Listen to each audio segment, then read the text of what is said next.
Bonsoir à tous et à toutes. Bienvenue à ce nouveau débat organisé par Objectif France avec ce soir comme invité pour échanger avec Rafik Smati, donc président d'Objectif France, Monsieur Julien Aubert, donc député de la 5e circonscription du Vaucluse. Donc tout d'abord, merci beaucoup, monsieur le député, de votre disponibilité. On sait que votre agenda est très contraint, donc c'est un plaisir et un honneur pour nous de vous avoir parmi nous ce soir sur ce sujet, donc quelle souveraineté pour la France, en sachant donc que ce débat a été reporté à 2 reprises, hein, au regard de vos contraintes, mais que cette date du 27 juillet, finalement, est une belle date pour ce sujet relatif à la souveraineté, puisque c'est la date anniversaire de la victoire française à Bouvines en 1214, qui est considérée par la plupart des historiens comme le début de la naissance du sentiment national parmi le peuple français, avec pour la première fois l'apparition de la mention Mort pour la France. Donc le format ce soir est un petit peu plus restreint au regard de vos contraintes, monsieur le député. Donc un format d'une heure, donc environ 35-40 minutes d'échange entre vous deux. Et ensuite, on essaiera tout de même de laisser un peu la parole à ceux et celles qui nous écoutent en relayant un certain nombre de questions grâce à Eugène Darona qui est en coulisses. Alors, avant de vous laisser la parole, je vais vous présenter rapidement à ceux et celles qui nous écoutent. Donc, Monsieur Aubert, vous êtes né en 1978, vous êtes diplômé de Sciences Po, de l'École nationale d'administration. Vous êtes d'ailleurs de la même promotion Léopold Sédar Senghor que celle d'Emmanuel Macron, donc vous avez au moins un point commun avec le chef de l'État. Vous vous avez été élu député pour la première fois en 2012, donc dans la 5e circonscription du Vaucluse, réélu en 2017. Vous avez également été secrétaire général adjoint des Républicains pendant 2 ans, de 2017 à 2019. Et aussi et surtout, depuis 2017, vous présidez ce mouvement d'aspiration gaulliste Osez la France. Vous avez également eu un mandat local en tant que vice-président de la région Provence-Alpes-Côte d'Azur, donc région PACA, entre 2015 et 2017. Et conformément à la loi de non-cumul des mandats dans l'espace, vous avez dû renoncer, enfin en tout cas vous avez choisi de renoncer à ce mandat local au profit de votre deuxième donc, mandat de député. Vous êtes l'auteur de 2 ouvrages, Salaud d'élu aux éditions 100 000 milliards en 2016 et plus récemment en 2019 aux éditions du Rocher, Emmanuel le faux prophète, ce que cache la révolution Macron. Si vous pouvez nous le permettre, monsieur le député, vous êtes relativement éclectique, vous vous intéressez à beaucoup de sujets, les questions bien évidemment en tant que gaulliste régalienne, les questions économiques, mais aussi concernant les questions de transition écologique. Vous êtes réputé pour être un député donc, actif qui travaille ces dossiers. Vous êtes un admirateur du général de Gaulle. Et donc, vous faites partie des Républicains, dans cela, vous êtes un gaulliste, mais quelque part peut-être davantage un gaullien, puisque vous cherchez à revenir, nous avons le sentiment que vous cherchez à revenir à l'essence même de la pensée du général de Gaulle, avec finalement une voie qui serait une voie médiane entre, d'un côté, ce que propose Emmanuel Macron et les gens donc, qui lui sont proches, c'est-à-dire une dissolution progressive de la nation dans un village-monde, et puis d'un autre côté, le Rassemblement national qui nous propose finalement une France en mode village d'Astérix et d'Obélix, ce qui est en mode défense derrière de hautes palissades en bois. Alors, bien évidemment, monsieur le député, vous pourrez compléter cette rapide présentation. Monsieur Rafik Smati, donc vous êtes président fondateur d'Objectif France, qui est un mouvement qui est né en 2014, qui s'est mué en parti politique en 2018 et qui a donc affronté le suffrage universel pour la première fois au cours des dernières échéances électorales et qui a donc ses premiers élus aux 4 coins du territoire. Sur le plan professionnel, vous êtes un entrepreneur, vous êtes président fondateur du groupe Aventers, qui est une PME donc du numérique, dans le numérique, qui a des marques relativement connues du grand public, hein, comme les cartes de vœux virtuelles Dromadaire, mais aussi Uprint, l'impression en ligne, donc le concurrent du géant anglo-saxon en la matière, Vistaprint. Vous êtes également l'auteur de plusieurs essais qui ont comme point commun une vision positive de l'avenir. Vous êtes persuadé que la France n'est pas condamnée au déclin, mais peut opérer un sursaut historique à une condition, c'est libérer les forces productives du pays, le talent entrepreneurial français. Mais pour cela, selon vous, il faut réformer l'action publique drastiquement, qui pompe trop de ressources au regard des services qui sont rendus à la nation et donc au profit de la compétitivité globale du pays. Donc, pour ceux et celles qui nous écoutent, avant de vous laisser la parole, donc la souveraineté, bien évidemment, c'est entendu comme la capacité de la nation, à travers son appareil d'État, à agir en toute indépendance, à la fois sur le territoire national, mais dans le concert des nations. Et je vous rappelle donc l'article 3 aussi de la Constitution française de 1958 qui stipule que la souveraineté nationale appartient au peuple, qu'il exerce par ses représentants et par la voie du référendum. Donc, tout l'objet de cet échange ce soir, ça va être de savoir qu'est-ce qu'on entend par la souveraineté, puisque ce n'est pas une notion absolue, on est dans un monde interconnecté, donc on ne peut pas être dans une logique autarcique. Donc forcément, il y a des choix effectués, savoir quels sont les domaines où on doit conserver notre totale liberté d'action et quels sont les domaines où on doit consentir finalement à une forme de souveraineté partagée. Donc, nous allons aborder ce sujet à travers l'angle politique, l'angle économique, l'angle écologique.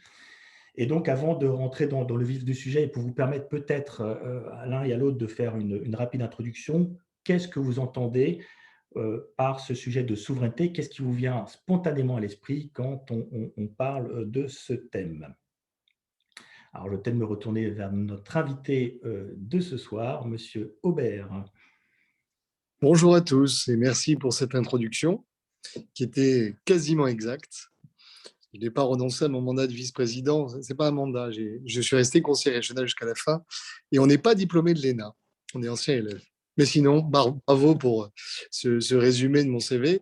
Alors la souveraineté, effectivement, dans un monde d'interdépendance, c'est pas forcément, je dirais, avoir sur son sol tout ce qui nous permet d'être indépendants.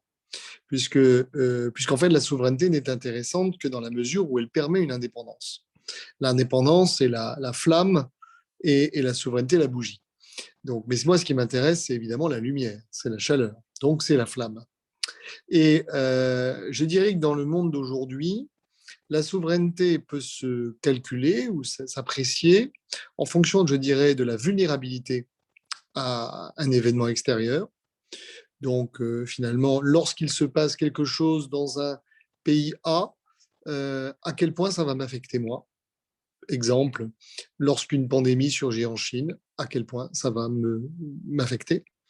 Il y a deuxièmement, évidemment, la résilience. Quelle est ma capacité d'adaptation à des événements extérieurs, qui peut être distincte d'ailleurs de la vulnérabilité, parce que je peux avoir une très grande intrication avec un pays ou avec un système et pour autant avoir en moi les ressources de résistance. Et puis, un troisième sujet qui est effectivement quels sont les leviers que j'ai sur tel ou tel domaine. Donc, qu'est-ce qui est localisé sur mon sol ou qu'est-ce qui relève de ressortissants. Ça, c'est une approche plus, je dirais, quantitative. C'est une manière, je dirais, d'apprécier la souveraineté. C'est cette grille que nous avons adoptée dans un livret qu'on appelle le livret noir sur les souverainetés et qui permettait de voir domaine par domaine, finalement, où est-ce qu'on en était, je dirais, par rapport, on va dire, à la santé, par rapport à la défense, par rapport à différents sujets pour essayer de l'appréhender. Donc ça, je dirais, c'est une analyse que je pourrais vous donner en envoyant de la lumière, je dirais, sur le terme pour voir finalement qu'est-ce qu'une souveraineté moderne. Je dirais qu'une souveraineté moderne, c'est être capable de rester indépendant parce qu'on a les leviers, parce qu'on limite notre vulnérabilité au choc de la mondialisation et parce qu'on a en soi des capacités de résilience ou un mode d'organisation qui nous permet effectivement de limiter de toute façon une ouverture qui est intrinsèquement liée à la mondialisation. Très bien, merci beaucoup, Monsieur le député. Donc, Rafik Smati, qu'est-ce que vous inspire ce terme de souveraineté spontanément? Souveraineté est un mot qui est en réalité extrêmement puissant, mais que je préfère employer au pluriel qu'au singulier. Je crois davantage aux souverainetés qu'à la souveraineté. Et les souverainetés, elles sont de plusieurs natures, à commencer d'ailleurs par une souveraineté individuelle, que l'on peut aussi appeler l'émancipation, la capacité de l'individu à exercer son libre arbitre dans une société de plus en plus complexe, d'accélération et de désordre. Ça, c'est une notion qui est absolument fondamentale. Et l'éducation et l'école jouent un rôle à cet égard extrêmement important. Et puis, il y a bien entendu les souverainetés collective, politique au sens le plus large du terme, qui reviennent à ce que, vous savez, en locution latine, il y a deux façons de définir le mot pouvoir, potentia et potestas. Potestas, c'est le pouvoir sur, et potentia, c'est le pouvoir de. Eh bien, pour moi, les souverainetés, c'est le fait de pouvoir exercer la potentia, le pouvoir de, le fait d'avoir la marge de manœuvre, les leviers pour agir, la capacité à écrire l'histoire. Cela s'adapte évidemment à toutes les approches économiques, industrielles, écologiques, comment être maître de notre destin et pouvoir continuer à écrire les 1500 prochaines années de l'histoire de France. Merci, merci à vous deux pour ces premiers éléments donc, en guise d'introduction. Sur l'aspect politique, donc, première question, est-ce que selon vous, l'Union européenne, parce que c'est un sujet qui revient et qu'on oppose souvent la construction européenne à la souveraineté nationale, est-ce que pour vous, la construction européenne aujourd'hui est un frein et empiète sur notre liberté, notre autonomie stratégique, notre souveraineté, ou au contraire, conformément à la vision du général de Gaulle, est-ce que l'Union européenne, la construction européenne est ou doit être, ou à quelles conditions pourrait être un levier d'Archimède pour la France, un levier de puissance pour la France? Alors, c'est à moi de débuter, c'est ça? Effectivement, l'Union européenne, à la base, c'est un démultiplicateur de puissance pour la France. Elle a été pensée comme ceci. Et donc, c'est quelque part quelque chose qui, si je reprends la réponse à ma première question, qui permet d'améliorer votre résilience et de limiter votre vulnérabilité. La difficulté, c'est que nous n'avions sans doute pas prévu la réunification de l'Allemagne, le déséquilibre au sein des pays européens, l'élargissement, qui fait qu'en réalité aujourd'hui, l'influence française est restreinte et que l'appareil bruxellois fonctionne principalement en fonction des intérêts allemands. Ça se voit d'ailleurs, par exemple, très bien en termes de politique énergétique, qui est devenue la politique énergétique européenne n'est pas très favorable au nucléaire, ça se voit sur beaucoup de sujets, donc, et à EDF, et donc c'est profondément en contradiction avec la France. Tout ceci se heurte à une forme de romantisme français, c'est-à-dire qu'on a oublié les raisons pour lesquelles nous avons fait l'Union européenne. Le général de Gaulle l'avait faite pour des raisons de puissance. Certains voient, je dirais, dans l'outil européen une espèce de trajectoire ou de nouvel horizon politique, c'est-à-dire veulent transformer cette volonté qu'avait de Gaulle et ses prédécesseurs d'ailleurs d'un outil de puissance en une forme de nouvelle nation. C'est là où, si vous voulez, les choses divergent. C'est-à-dire que l'outil ne doit pas remplacer, si vous voulez, son objectif. Son objectif, c'est bien l'intérêt national qui doit être maximisé. Et donc, on en arrive à des situations où, effectivement, l'Europe fonctionne contre l'intérêt national, ce qui, du coup, laisse beaucoup d'espace à tous ceux qui disent il faut détruire l'outil pour rétablir l'intérêt national. Ce qui ne fait pas partie, même si on me classe très souvent dans les eurocritiques ou les eurosceptiques, ça ne fait pas partie, si vous voulez, de mes solutions. Moi, je crois qu'il faut effectivement drastiquement changer l'Europe, parce que de toute façon, enfin l'Union européenne plus exactement, parce que de toute façon, elle est inadaptée à la mondialisation. Elle a été pensée à une époque pré-soviétique, et aujourd'hui, la plupart de ces présupposés, en fait, fonctionnent mal. Je vous donne un exemple.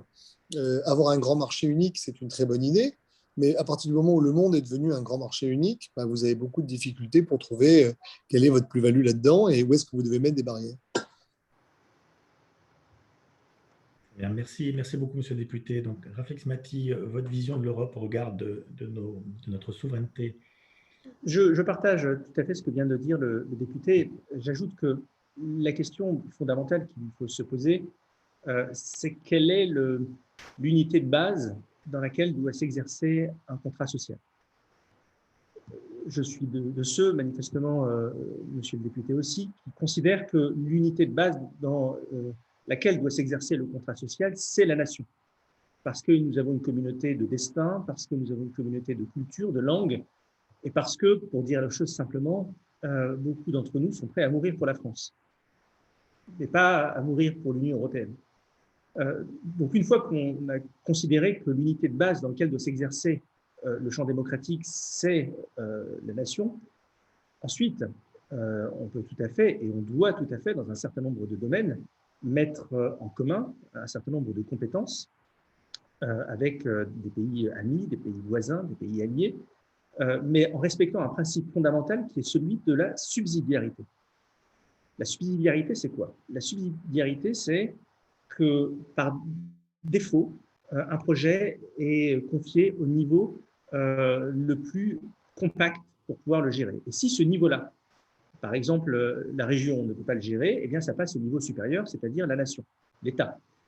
Et si l'État a des projets qui le dépassent, qui sont trop importants pour lui, eh bien, il peut le mettre à un niveau supérieur, et c'est l'objet même de l'Union européenne.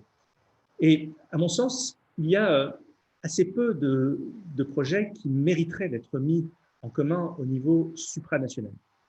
Il y en a au moins un, me paraît évident, c'est la gestion de nos frontières et la gestion des flux migratoires. Nous avons aboli nos frontières intérieures, nous avons des frontières communes. Eh bien, voilà un sujet de subsidiarité que nous devons gérer avec nos voisins et sur lesquels nous devons évidemment nous battre. Il y a celui de la monnaie. Je ne suis pas partisan du Frexit et du retour au franc. Je considère qu'aujourd'hui, l'euro est notre monnaie et que sur certains aspects, notamment il y a quelques années, lorsque la parité euro-dollar ne nous était pas favorable, c'était un problème, et ça servait davantage des intérêts allemands. C'est moins le cas aujourd'hui, mais la monnaie est aujourd'hui, et en particulier ce que l'on peut faire derrière, c'est-à-dire, je rappelle que l'omniprésence et l'omnipotence du dollar est notamment liée au fait que vous avez une extraterritorialité du droit américain qui permet d'affirmer aux États-Unis, d'affirmer leur puissance, ce que nous, on n'est pas encore capable de faire. C'est évidemment des choses vers lesquelles il faut aller. La recherche, voilà un sujet qui peut être mutualisé avec nos voisins européens. La cyberdéfense. Je ne parle pas de la défense, hein, j'insiste, de la cyberdéfense, parce que la défense nationale, être prêt à mourir pour son pays, ce n'est pas quelque chose que l'on peut mutualiser.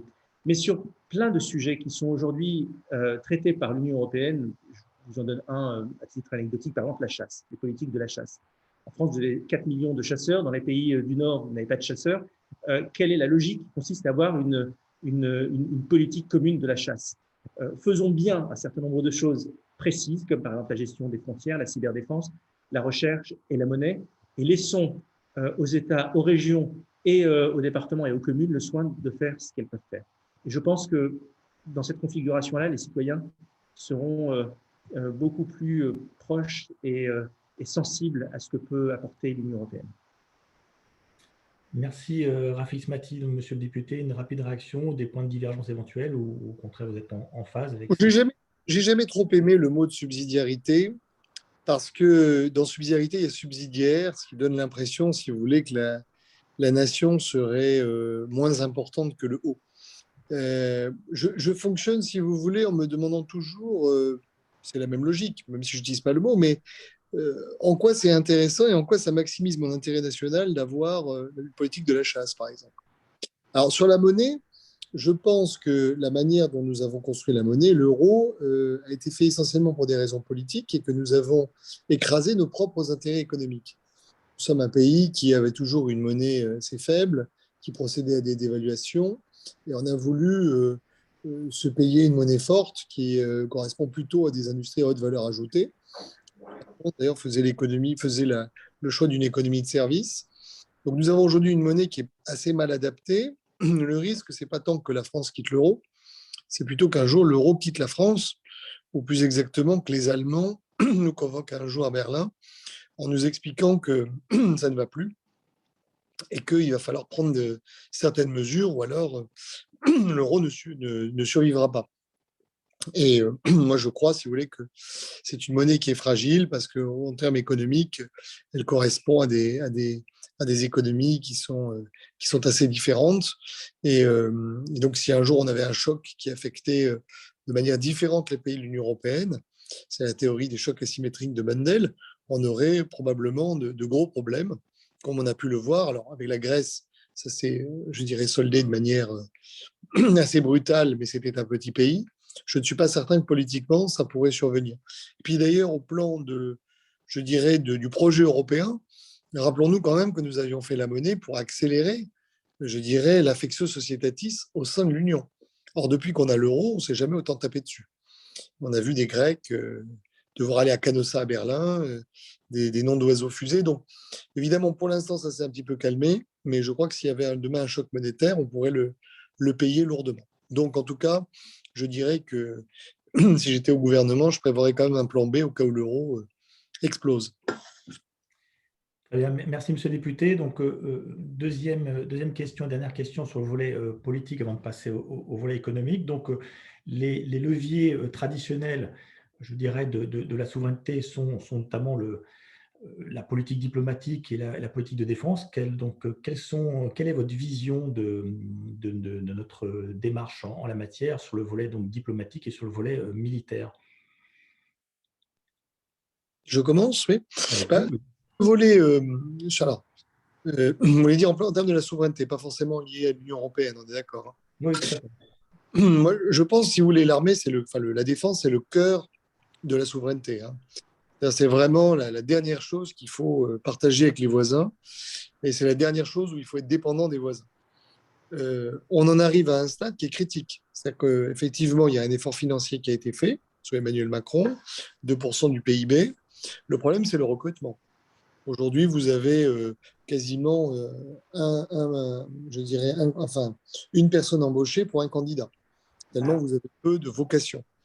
Donc, ce qui risque de poser à terme des problèmes sur la qualité, je dirais, des effectifs. Et puis qu'on utilise d'ailleurs cette crise des vocations qui s'explique aussi par le fait que l'armée est utilisée à bien d'autres objectifs que son objectif premier. Le modèle le plus évident étant Sentinelle. On a aussi, en matière militaire, commis quelques erreurs, et notamment celui, toujours par romantisme, de vouloir absolument partager avec nos voisins notre savoir-faire. Et c'est ainsi qu'on a l'Allemagne qui nous interdit d'exporter certains produits à l'étranger, ou qui essaye, pour protéger ses propres intérêts, de récupérer certains éléments. Et heureusement, c'est Dassault qui a mis fin au cirque en expliquant que là, il y avait une frontière à ne pas franchir. Et je crois qu'effectivement, compte tenu du monde dans lequel nous vivons, qui n'a jamais été aussi anxiogène, aussi belliqueux, marqué par une course aux armements. Il n'y a qu'à voir la manière dont la Chine est en train de s'armer massivement, la manière dont les États-Unis sont en train de se réarmer. Il y a ce réarmement mondial qui devrait encourager la France à investir plutôt massivement pour garantir son niveau je dirais, dans le monde. Au plan diplomatique, je crois qu'on sous-estime la francophonie, on sous-estime l'impact culturel, et d'abord parce que nous avons de plus en plus une mentalité de coloniser.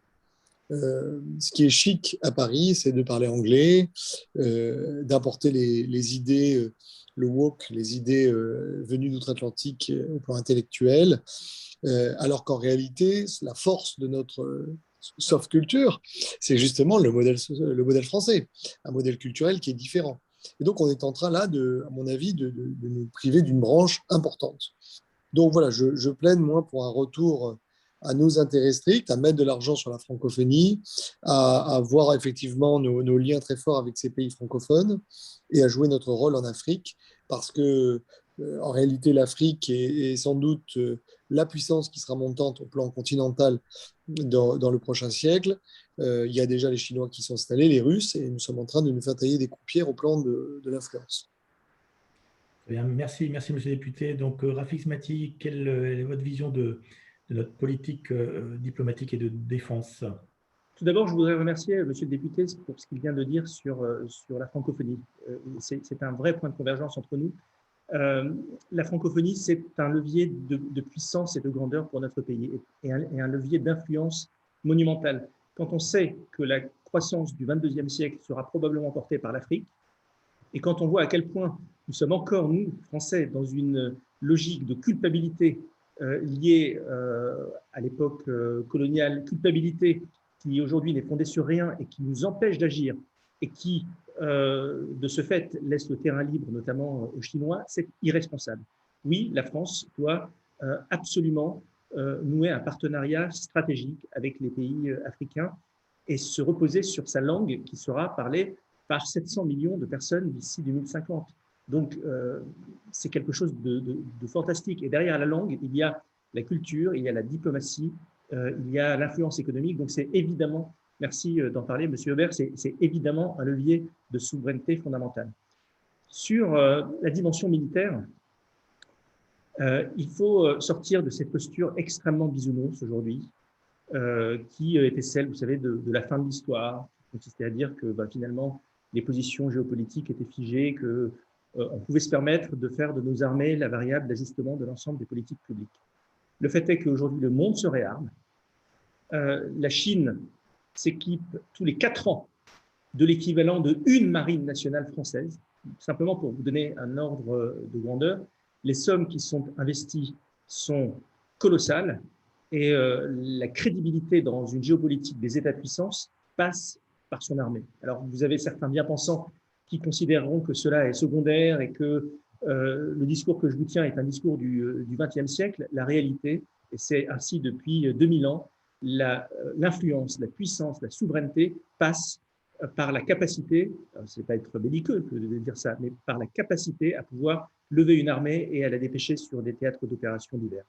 Donc évidemment qu'il faut investir massivement dans nos armées, évidemment qu'il faut renforcer notre outil de dissuasion nucléaire qui nous coûte beaucoup d'argent, environ 10 milliards d'euros par an, mais en particulier dans sa composante maritime et le renouvellement des sous-marins nucléaires lanceurs d'engins.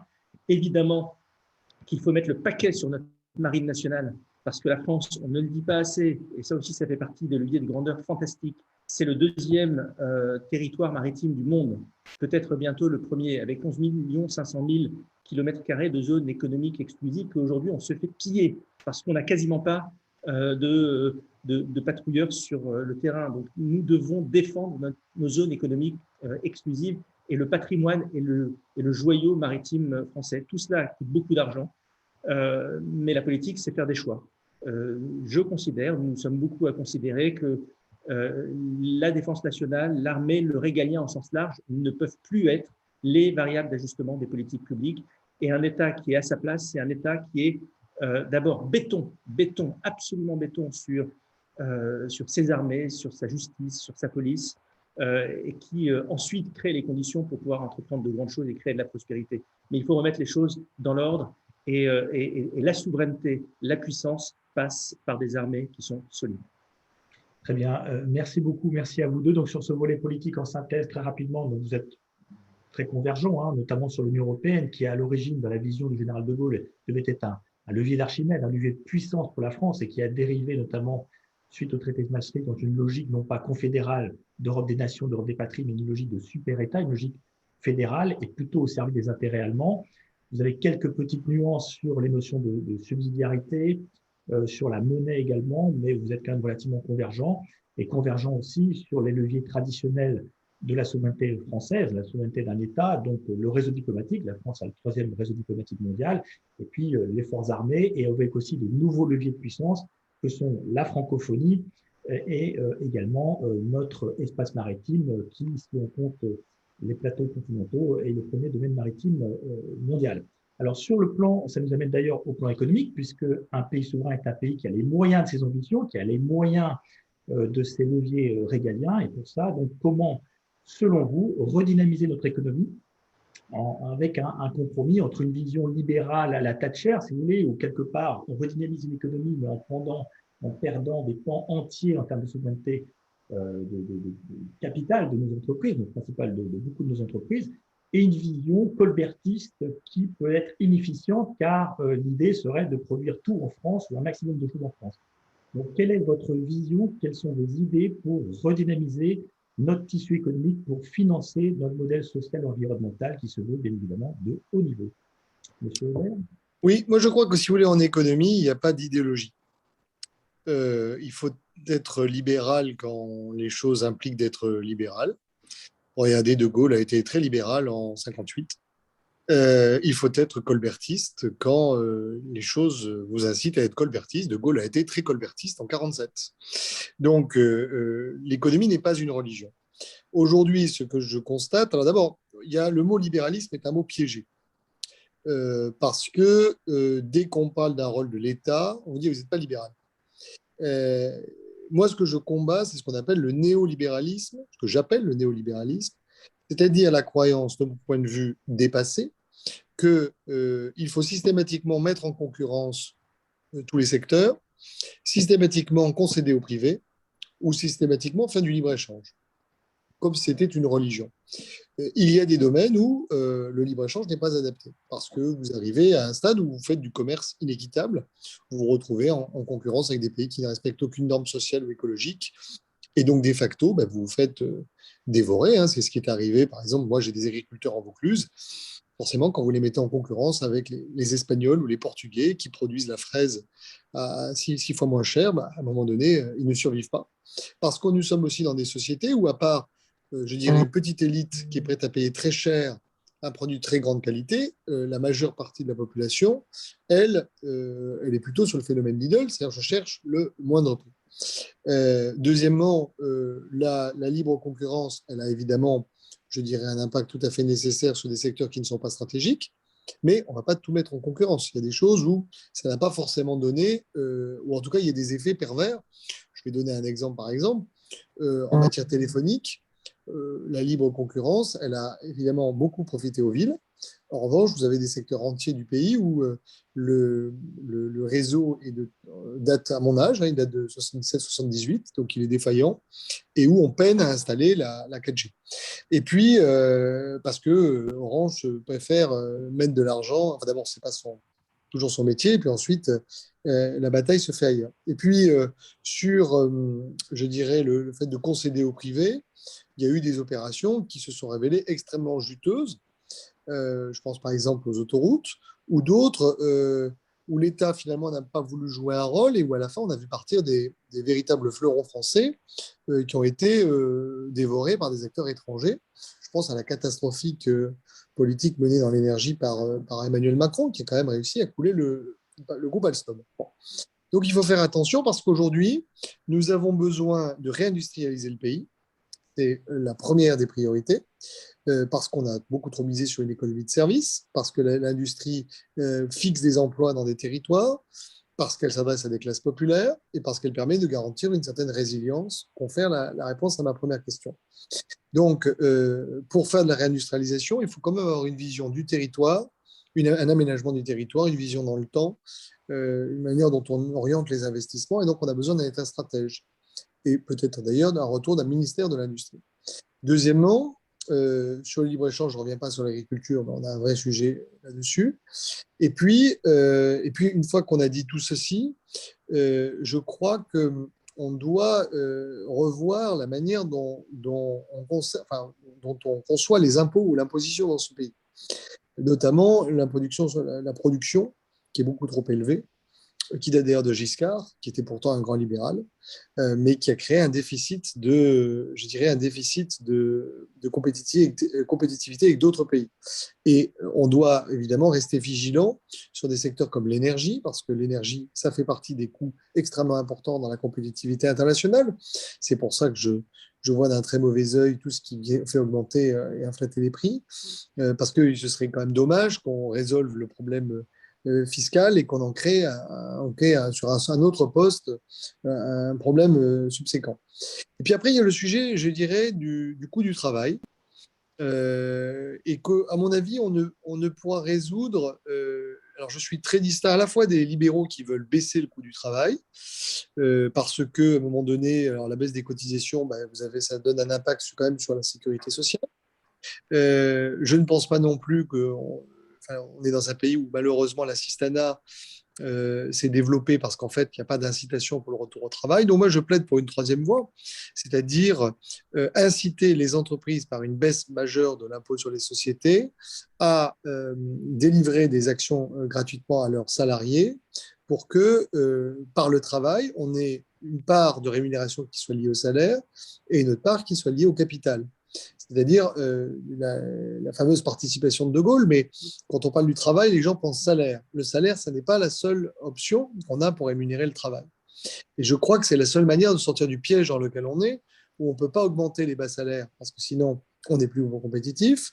Et en même temps, si on continue à rester dans cette situation, les gens n'auront pas forcément envie d'aller travailler, parce que parfois, ils y perdent eux-mêmes lorsqu'ils passent de l'inactivité à l'activité. J'ai essayé de balayer large un sujet très compliqué et j'espère que vous me pardonnerez éventuellement les virages un peu secs que j'ai pris sur certains sujets. Merci, monsieur le député. Donc, Graphicsmatic, comment dynamiser notre économie tout en gardant le contrôle? Je vais essayer de me livrer au même exercice, c'est-à-dire évoquer un sujet extrêmement important en un temps très court. Je crois que l'industrialisation, l'innovation, la création d'emplois, enfin je dis je crois, mais en réalité j'en suis quasiment sûr, est portée par le secteur privé, par nos entreprises, par notre tissu de petites et moyennes entreprises de taille intermédiaire également, voire aussi par nos grandes entreprises. Et le fait est qu'aujourd'hui, il est très facile de créer une entreprise dans notre pays, il faut le dire. La France, c'est l'un des pays du monde où il se crée le plus d'entreprises parce qu'il y a un véritable génie français, un esprit entrepreneurial dans notre pays. Mais il est extrêmement difficile de faire grandir une entreprise en France, notamment pour des raisons fiscales, réglementaires, de coût du travail. Et je comprends bien ce qu'il y a derrière. Il y a un modèle social, mais c'est la réalité microéconomique d'une entreprise qui fait qu'aujourd'hui, à chiffre d'affaires équivalent par rapport à ses voisins européens, bien, une entreprise française dégage beaucoup moins de marge. Donc, il y a un véritable sujet. Et si on veut, je vais vous donner un exemple très pratique. Aujourd'hui, par exemple, là, c'est le chef d'entreprise qui vous parle. J'ai reçu un email de Google qui me dit qu'il va augmenter mes prix de 2%. Alors, Google, c'est mon principal fournisseur. Je lui signe des chèques de plusieurs centaines de milliers d'euros par an. Et il va augmenter ses tarifs de 2%, tout simplement pour me répercuter la taxe GAFA. Et donc, derrière cette idée apparente de lutter au nom de la souveraineté contre les GAFA en créant une taxe, eh bien, on affaiblit les entreprises françaises, les PME moyennes qui ont besoin de Google, qui ont besoin d'Amazon pour certaines, pour faire leur business. Alors que l'obsession qui devrait nous animer aujourd'hui, c'est comment on crée les conditions pour faire émerger des Amazon, des Google, alors peut-être pas dans ces domaines-là, parce que maintenant ils sont pris, mais en tous les cas dans d'autres domaines, dans des domaines d'avenir. On peut parler d'hydrogène, on peut parler de la batterie ou du quantique, pour que nous puissions faire les GAFA de demain. Et cela veut dire faire de la France une terre d'accueil de l'entrepreneuriat, de l'innovation, avec des conditions fiscales et réglementaires qui soient profondément, mais profondément revues. Mais cela ne veut pas dire, et je veux insister, comme vous, monsieur le député, je ne suis pas un idéologue, ce qui ne veut pas dire que l'État n'a aucune place dans tout cela. Alors j'ai un problème avec le terme d'État stratège, parce que ça me fait penser, vous savez, quand on parle d'État stratège, ça me fait penser à François Hollande qui a commandé des TGV pour relancer l'usine d'Alstom et qui les a fait rouler sur des lignes basse vitesse entre Marseille et Bordeaux. Quand on parle d'État stratège, ça me fait penser à ça.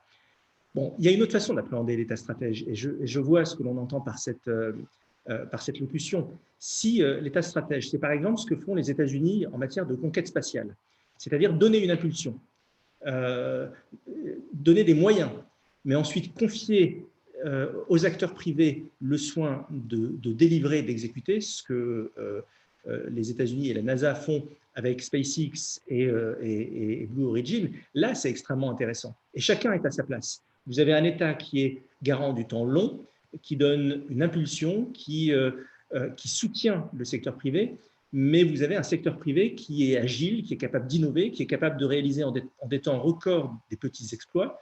Et je crois que le bon modèle, c'est celui que les Américains sont en train de construire autour du modèle de la conquête spatiale.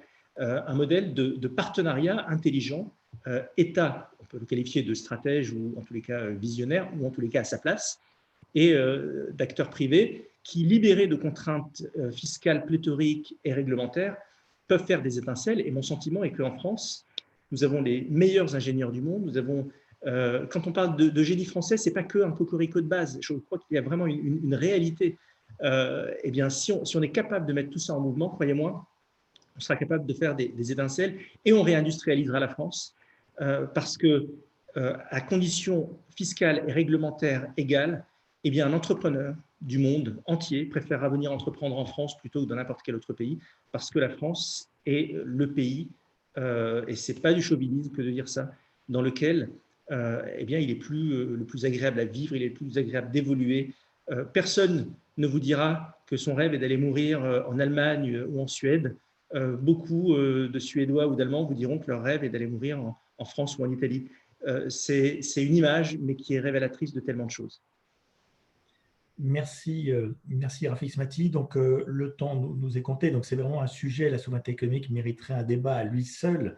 Néanmoins, donc on n'a pas parlé des secteurs stratégiques, etc. Mais pour faire très court, donc vous êtes convergents sur l'idée qu'il faut quand même donner de l'oxygène à nos forces vives, à nos entreprises qui sont les plus fiscalisées du monde développé. Et j'interprète un peu votre pensée, mais je pense que vous êtes sur la même ligne, c'est-à-dire essentiellement sur les PME, les entreprises de taille intermédiaire qui innovent en France, qui emploient en France et qui ne peuvent pas optimiser leur fiscalité comme les grands groupes, sachant qu'on a autant de grands groupes que les Allemands, mais en revanche, on pêche au niveau des PME, des ETI, on en a 3 fois moins que les Allemands et 2 fois moins que les Italiens. Donc, redonner l'oxygène. Le problème, si vous voulez, c'est que sur l'état stratège, vous avez des bons stratèges et des mauvais stratèges. Mais je crois, par exemple, je donne un exemple de ce que j'appelle un état stratège. Quand on dit, par exemple, qu'on veut faire l'hydrogène, c'est très bien de mettre de l'argent dans la recherche. La réalité, c'est que vous devez au début créer un climat pour favoriser l'émancipation d'une filière. Et donc, quand vous décrétez que demain, tous les véhicules publics de France rouleront à l'hydrogène, vous créez, si vous voulez, un marché qui, de facto, va permettre à cette filière de naître. Alors, dans le cas d'espèce, pour l'hydrogène, ça n'est pas possible parce qu'on est plutôt sur des poids lourds, mais on aurait pu le faire, par exemple, sur des véhicules électriques. Et c'est là où, si vous voulez, l'État peut jouer un rôle de locomotive. C'est ma conception. Après, évidemment, on peut commander des trains quand on n'en a pas besoin, mais c'est une autre manière. C'est la différence entre le stratège de gauche et le stratège de droite. Effectivement, bonne synthèse, monsieur le député. Donc, juste pour terminer, donc votre proposition assez innovante, monsieur le député, effectivement, de développer la participation et donc d'adosser ces baisses massives d'impôts aussi à des prises de participation, davantage de prises de participation des salariés dans leurs entreprises. Donc, dernier volet, avant de passer à peut-être, on l'espère, une ou deux questions, donc l'aspect écologie. Est-ce que, sous quelles conditions, selon vous, et rapidement, s'il vous plaît, si possible, sous quelles conditions la transition écologique est un levier de souveraineté potentiel pour la France ou pas? C'est une vaste question. Déjà, alors, pour le volet énergétique de l'écologie, c'est un facteur de souveraineté si on fait en sorte de ne pas subventionner des entreprises qui sont essentiellement étrangères, ou miser sur des technologies qu'on ne possède pas. La France, c'est le nucléaire, ce n'est pas les éoliennes. Donc, quand on met massivement de l'argent sur des éoliennes, les Allemands et les Israéliens, les Espagnols sont contents, nous, on l'est moins. Voilà, ça c'est, je dirais, assez basique comme réflexion. Derrière le concept de transition écologique, néanmoins, il y a quelque chose de beaucoup plus profond parce que c'est un phénomène qualitatif qui, de facto, crée des barrières de revenus pour les milieux populaires parce que vous avez une hausse de la fiscalité afférente et parce que vous avez une hausse de la qualité, enfin, la qualité de vie, ça coûte cher, tout simplement. Et donc, je ne sais pas si c'est de la souveraineté, mais vous risquez en tout cas de fracturer la nation sur un sujet comme l'écologie. Tous les Français sont favorables à la protection de l'environnement. Maintenant, ceux qui gagnent 1 200 euros par mois n'ont pas forcément les moyens de s'acheter une Tesla, ni de payer 3 euros le plein à la pompe. Donc, à un moment donné, c'est ça le véritable point final. Voilà. Et je crois que on ne pourra pas réussir la transition écologique si elle n'est pas humaniste, c'est-à-dire si elle ne prend pas le facteur de l'homme comme paramètre essentiel de sa réflexion et de ses choix. Et pas seulement des paramètres comptables, des paramètres industriels. Il y a un vrai débat d'acceptation sociale derrière. Voilà. Mais en tout cas, pour revenir à l'essence de votre question, oui, c'est possible, à condition de regarder nos intérêts, là encore, et de voir là où on est fort, et de faire coïncider. Et en plus, ça tombe bien, le nucléaire ne produit pas de CO2, voyez, donc tout ça peut très bien s'expliquer, se justifier. Très bien, merci monsieur le député. Rafik Smati, transition écologique, levier potentiel de souveraineté pour la France? S'il y avait bien une filière d'excellence dans notre pays, c'était la filière nucléaire, qui nous a, puisqu'on parle de souveraineté aujourd'hui, qui nous a permis d'accéder à une souveraineté, à défaut d'avoir une souveraineté énergétique, en tous les cas une souveraineté en matière d'électricité, ce qui n'est pas un petit sujet. Le problème de l'écologie, c'est qu'elle a été prise en otage par, j'ose dire, une secte de personnes qui l'a dénaturé de son objet initial et qui aujourd'hui envoient des messages littéralement contradictoires. Message qui est envoyé, auquel j'adhère: diminuer, c'est l'objectif principal, les émissions de gaz à effet de serre. Banco, vraiment banco. Alors dans ce cas-là, si c'est l'objectif, on met le paquet sur le nucléaire.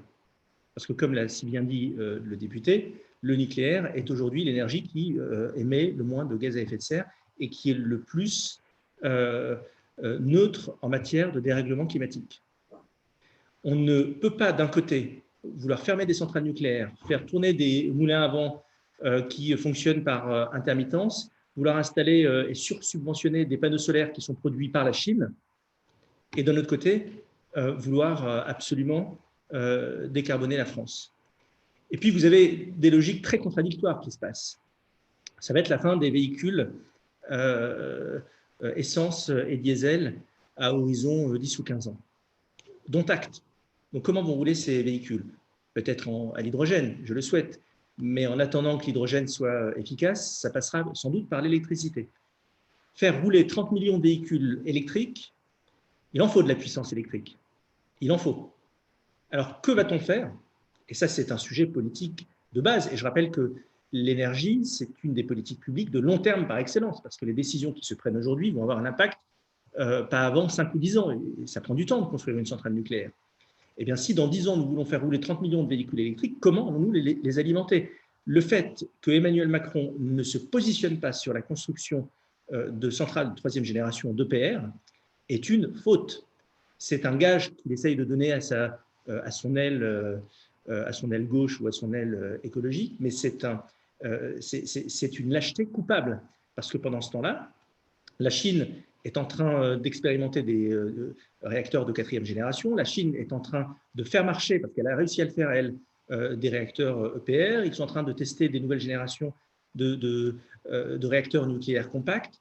La bataille industrielle du 21e siècle et du 22e siècle va se jouer sur la capacité à produire de l'électricité. Et l'énergie et l'électricité, chaque révolution industrielle a été adossée à une source d'énergie. Eh bien, nous sommes aujourd'hui à l'aube d'une révolution industrielle énorme, fantastique, qui va être très exigeante en matière de préservation de l'environnement, et c'est très bien. Eh bien, il faut que nous soyons à la hauteur de l'enjeu.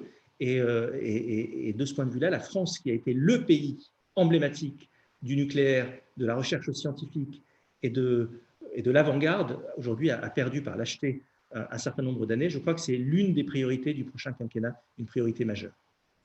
Merci Hervé Ismati, merci à vous deux pour ces propos à la fois très denses et donc synthétiques. Donc, vous êtes relativement convergents sur ces sujets, hein, et très rapidement, en fait, avec une vision pragmatique de la transition écologique, avec l'homme au centre, donc une transition écologique au service de l'homme et non l'inverse, et en misant bien évidemment sur nos points forts quand on parle de maîtrise des changements climatiques et du CO2, en misant donc sur le nucléaire. Je donne la parole donc à Eugène Darona qui est en coulisses pour nous remonter une ou deux questions, si monsieur le député a encore quelques minutes à nous accorder.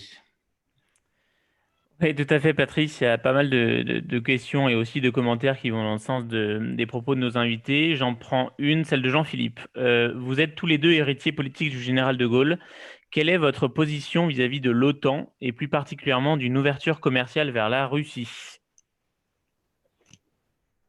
Alors, l'ouverture commerciale, moi je suis favorable, si vous voulez, à neutraliser l'OTAN soit en prenant l'élargissement de l'Union européenne à la Russie, soit en concluant des accords éventuellement militaires avec la Russie, de telle manière à ce que la France ne se laisse pas embrigader dans la stratégie américaine qui est en fait profondément marquée par la guerre froide, consistant à considérer que la Russie ou la résurgence russe est un vrai problème. Je crois que cette stratégie, elle pousse la Russie et ses satellites dans les bras de la Chine. Et ça, c'est extrêmement dangereux parce que la Chine, pour le coup, est un véritable challenger et la Russie serait son allié faible. Voilà. Donc après, je n'ai pas de fétichisme par rapport à l'OTAN. Maintenant, je ne suis pas certain que la structure soit à terme très opérationnelle du fait de la divergence d'intérêts entre la puissance qui le porte et un très grand nombre de ses alliés. Merci, monsieur le député. Fabrice Maty. Oui, très, très rapidement, évidemment qu'il faut discuter avec la Russie en n'étant pas naïf, mais comme avec personne en matière de géopolitique, évidemment qu'il faut travailler avec la Russie, évidemment qu'il faut des accords, notamment militaires. Je voudrais simplement rappeler que, par exemple, avec la Russie, nous partageons un ennemi, peut-être d'autres, mais en tous les cas, un bien identifié, c'est l'islamisme. raison suffisante à mes yeux pour travailler ensemble et mettre en commun une partie de nos stratégies réciproques. Merci à vous deux. Eugène Darona, une deuxième question avant de conclure. Question de Vincent, toujours sur le militaire. Que pensez-vous d'un second porte-avions à propulsion nucléaire pour notre marine nationale? Alors, moi, j'y suis plutôt favorable. Voilà. Parce qu'en réalité, un seul porte-avions, c'est bien, mais enfin, c'est pas ça qui va, je dirais, suffire quand vous regardez ce que les autres nations construisent, notamment les Américains et surtout les Chinois. Et puis parce que vous avez derrière des enjeux de savoir-faire et de tubulure dans les programmes de recherche internes, hein. C'est-à-dire que quand on fournit de la visibilité à l'industrie militaire et notamment à la partie recherche nucléaire, c'est utile aussi dans plein d'autres domaines. Donc je crois qu'il faut donner de la visibilité à la filière et ça fait partie donc des choses stratégiques, sachant que l'écart avec un porte-avions normal n'est pas si, je veux dire, pour la propulsion classique, n'est pas si élevé que cela. Merci, monsieur le député. Oui, évidemment qu'il faut un deuxième porte-avions pour une raison de logique de base.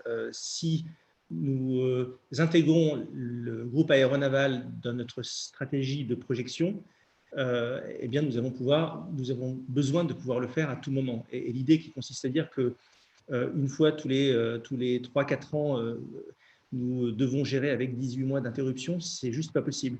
Un groupe aéronaval, soit vous n'en avez pas, ce qui peut se justifier, hein, il y a plein de pays qui n'en ont pas, soit vous en avez deux, pour pouvoir être en mesure de le déployer de manière systématique. Alors ça coûte certes beaucoup d'argent, un porte-avions nucléaire c'est 3 milliards, avec le groupe aéronaval c'est 10 milliards, donc on n'est pas en train de parler de rien du tout, mais encore une fois on en revient à la question fondamentale de notre échange, qui est la question de la souveraineté. La souveraineté, la puissance, l'autonomie, la liberté, eh bien, ça n'a pas de prix. Et dans un monde qui va être de plus en plus tourmenté, peut-être avec des théâtres d'opération, je ne le souhaite pas, mais c'est ce que je vois venir malgré tout, des nouveaux théâtres d'opération, peut-être en Méditerranée orientale ou ailleurs, dans ces 10 ou 20 prochaines années, il faut se préparer à tout, y compris à un conflit de très haute intensité. Et le groupe aéronaval, évidemment, fait partie de cette stratégie.